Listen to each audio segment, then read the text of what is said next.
বিভিন্ন পর্যায়ে বিভিন্ন সময় অনেক নির্বাচনে ডিউটি করেছে, আমরা দেখেছি মানুষের মধ্যে কিন্তু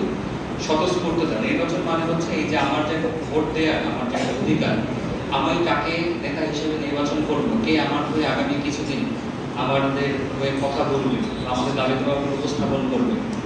সেই জন্য মানুষ কিন্তু সবসময় উদ্গ্রীব থাকে। আমরা দেখেছি তো পূর্বে দীর্ঘ 15 বছর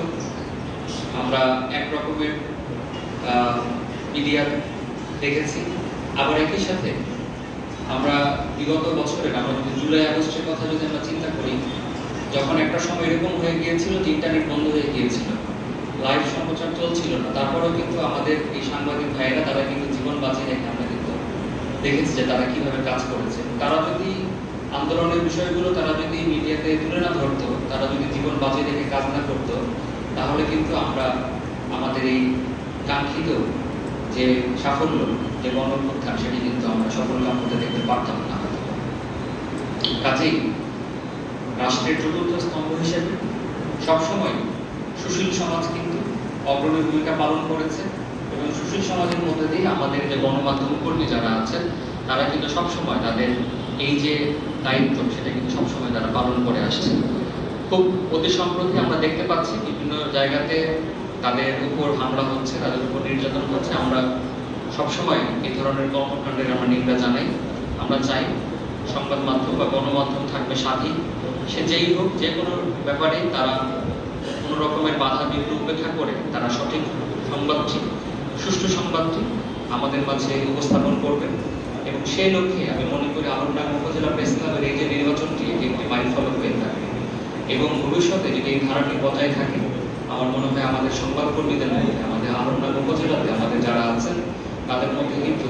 একটি উদ্দীপনা কাজ করবে, এবং আরো ভালোভাবে কাজ করার জন্য তারা কিন্তু উৎসাহিত হবে। আমরা প্রশাসনের পক্ষ থেকে আমরা সবসময় এই ধরনের কাজের সাথে যারা জড়িত থাকেন এবং সংবাদকর্মীদের সাথে আমরা কিন্তু সবসময় আমাদের সাথে যোগাযোগ থাকে, এবং আমরা চাই তারা সঠিক খবরটি তারা আমাদের মাঝে তুলে ধরুন। আমাদের অনেক সমস্যা আছে, অনেক সমস্যা তারা নিয়মিত তুলে ধরেন। সব সমস্যাকে আমরা 100% সমাধান করতে পারি, সমাধান করতে পারবো তা নয়, তবে আমাদের চেষ্টা থাকবে বা চেষ্টা থাকে সবসময়, যখন যেখানে আমরা কোনো একটা সমস্যা দেখি বা কোনো একটা বিষয়ে আমাদের কাছে তুলে ধরা হয় যে এটি কিভাবে সমাধান করা যায়, আমরা কিন্তু সবসময় চেষ্টা করি আমাদের জায়গা থেকে পদক্ষেপ নেওয়ার জন্য। তো আমি চাইবো এই নির্বাচনটাকে একটি মাইলফলক হিসেবে ধরে ভবিষ্যতে আমরা আলমডাঙ্গা উপজেলাকে, যারা অন্যান্য উপজেলা ইভেন জেলা পর্যায়েও যেন তারা রোল মডেল হিসেবে যাতে গ্রহণ করে, এবং প্রতিটি পর্যায়ে নেতৃবৃন্দ, আমাদের এখানে অনেক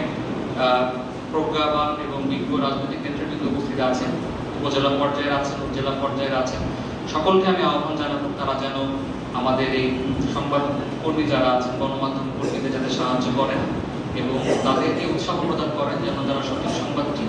তারা যেন তুলে ধরতে পারেন, তারা যাতে আরো ওতপ্রোতভাবে বিভিন্ন রাজনৈতিক দলের সাথে, আমাদের প্রশাসনের সাথে, আইন শৃঙ্খলা বাহিনীর সাথে তারা যেন মিলেমিশে যাতে আমরা একটা টিম হিসেবে যেন আমরা কাজ করতে পারি। ভবিষ্যতে একটি সুন্দর সুশৃঙ্খল আলমডাঙ্গা গড়ে তোলার ক্ষেত্রে আমার মনে হয় এটি একটি বড় একটি পদক্ষেপ হিসেবে প্রগণিত হবে।